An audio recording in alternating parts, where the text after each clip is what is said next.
This morning, as we speak, a very, very dear friend of mine is going into a rehabilitative hospital to do a trial, kind of prescription, trial, medical procedure. Doesn't really have a name. She has a series of issues that she needs help with. Let me step backwards though. I met this girl in 2008. She came bebopping into my restaurant.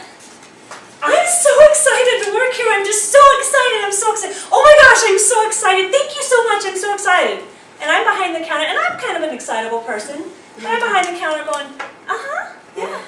I just met this girl recently. She's a friend of a friend. And I'm thinking, there's no way she's that excited about being a waitress. I don't think so. And as soon as she walked out that day, this man sitting clearly next, who could clearly hear sitting next to me, he said, I don't think she's excited. And we all laughed, and I thought, this can't be real. This girl can't be real. Turns out she is 100% legitimately that excited about life. She would walk out the tables, hi, I'm Rachel. It's so nice to meet you. I can't wait to serve you today. What can I get you? And I'm behind the counter going, this is great for business, but man, she wears me out. She immediately worked her way into the hearts of all these customers, and she did quite well with tips, I have to tell you. But she moved into my heart almost immediately. Once I realized that she was the genuine article, the real deal, that her heart was so open for people and so excited about life that you just couldn't not let her in. You couldn't just ignore that happy-go-lucky personality. You had to let her in. So she became like a daughter to me, daughter, sister, cousin. You'll see me reference her sometimes online. Whatever capacity, whatever partnership, whatever relationship we have at that point in time. But she's like a daughter to me, really, truly. And she was going places in life. And she is, again, the happiest person. She came out of her teenage years still happy, right? She started going to college, majoring in psychology, working at, is it called Learning RX? Yes, she had plans. And one day she was coming home from that job and she was rear-ended. Just a tiny rear-ended bump, car accident. No big deal, go home, feeling sore. I'll get over it, she'll be fine. No big deal, I'll be back on my feet in a week. That car accident happened in 2012.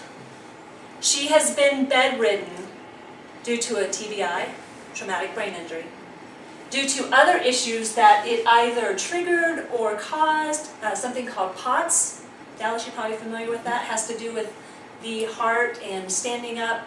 I've watched this girl continue to be light.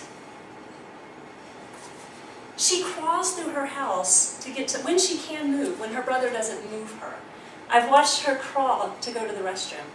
I've watched her lie in her bed and try to encourage me through things that I'm going through.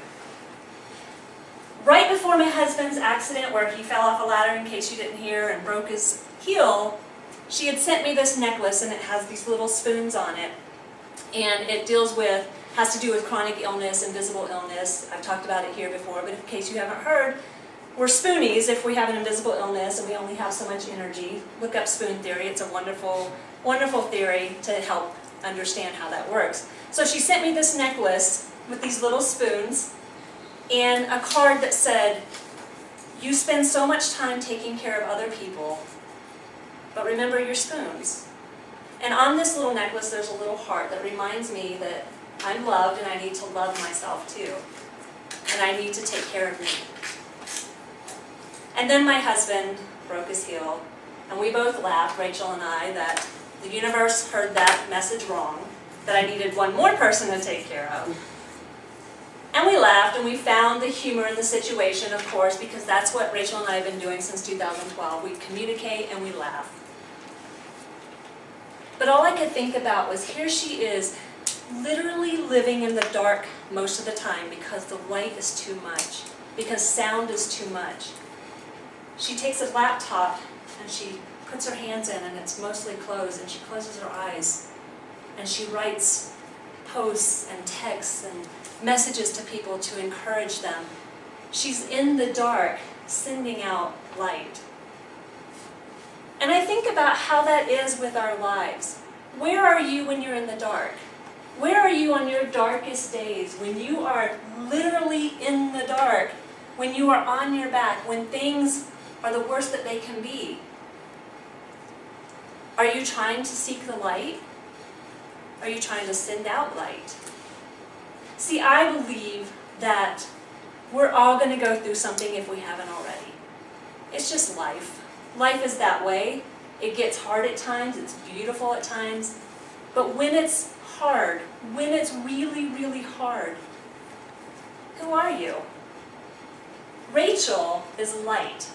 Rachel was always light, and Rachel didn't let this, how many years are we into it now? Started in 2012, it's 2017. Can you imagine being in the dark and being bedridden for the most part of those last several years?